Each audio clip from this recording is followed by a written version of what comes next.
bilang tayo ay nag-aasam na mapunta sa kanyang kaharian. Include natin si Mama Mary, not God, but bilang queen. Ulitin ko, sinasabi ng mga iba, seek ye first the kingdom of the Lord, and all these things shall be added unto you. May kingdom.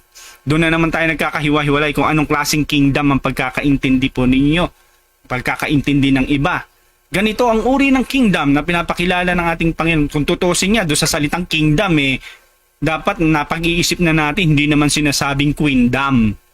Dahil ang Diyos, although siya walang kasarian, pero gusto niyang maipahayag ang kanyang sarili bilang ama. Bilang ama, paternal.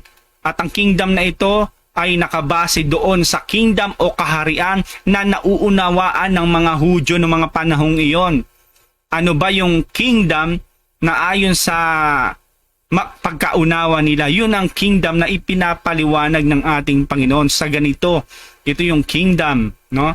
Hindi pwede siya magpaliwanag ng isang kingdom na hindi maaarok ng mga taong gusto niyang iligtas.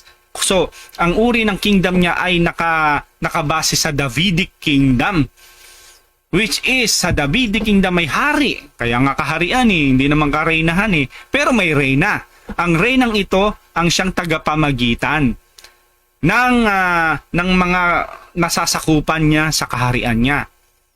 Na kung may mga hinaing, kung may anumang gustong iparating sa hari, dadaan sa reyna.